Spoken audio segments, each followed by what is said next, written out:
Christian Andersen was born in 1875 in Odense in a yellow house, which now is a museum. He was a good student in school and he was very clever. His favorite subject was singing classes, but the teacher refused to teach him. H.C. Andersen moved out from his home when he was 14 years old. In the 18th century, it was normal to move from your home and come out and earn money on your own in that age. He moved to Copenhagen, the capital of Denmark, and he didn't start his family before many years after.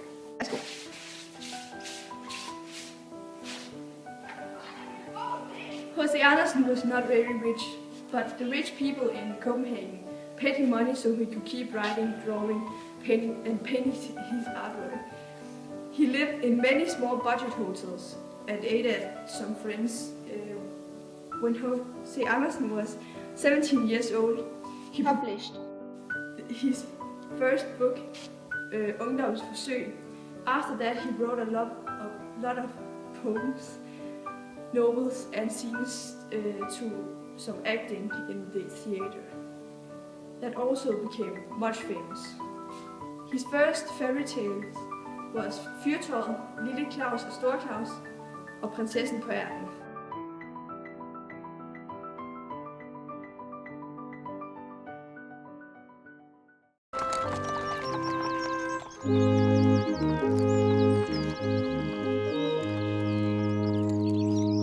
Now, in this very same castle, there lives a prince who wanted to marry a princess.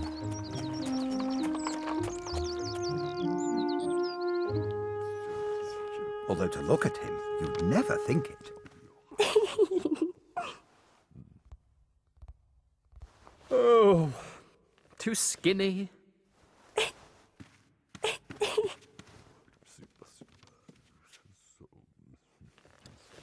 Too fat. Well, Your Majesty, that's the lot. Every princess from every neighbouring realm. Darling, listen to Mumsy, please. If you don't let us find you a wife soon, we'll never hear the tinkle-tinkle of little glass slippers. But none of these princesses are right. I want a real one, with that certain special something. Oh, great.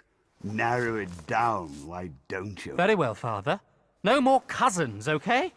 When I marry, I want it to be for love. A royal? Marrying someone they're not related to? And for love? Ugh. Where does he get these ideas? But darling, where are we to find such a girl? I'll know her when I see her.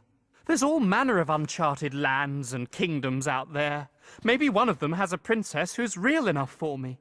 And if you and Father really loved me, you wouldn't ask me to settle for anything less. An expedition it is, then. A grand wife-finding tour to the four corners of the world and beyond. What? All due respect, dear, but are you out of your royal box? He'll bankrupt the kingdom. Without an heir, the kingdom's finished anyway, dear. Oh, fiddlesticks. Oh, very well. I don't know. Kids today, eh? I blame the parents, sire.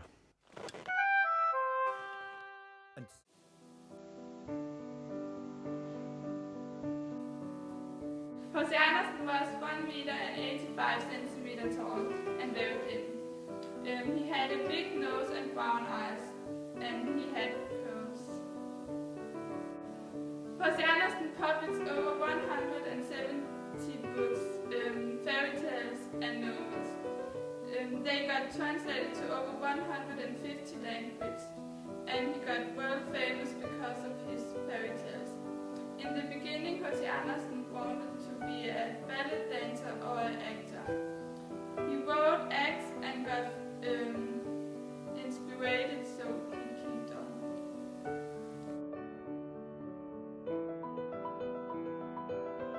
Yelling Stone is a name for two runic stones in Yelling.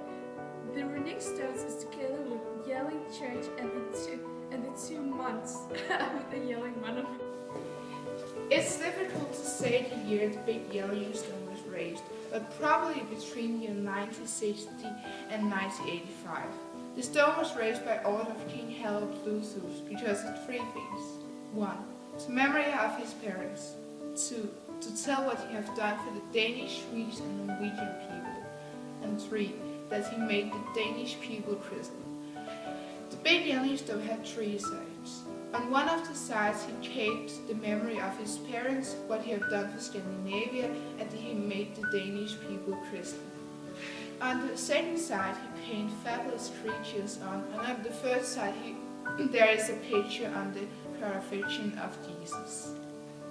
The stones are often described as Denmark's birth certificate, and it is also a ring with the purpose that declare the king's birthplace and therapy established Christian as the main religion. The stones mark one of the most important reveals in the long process that lead to a change of religion in the north.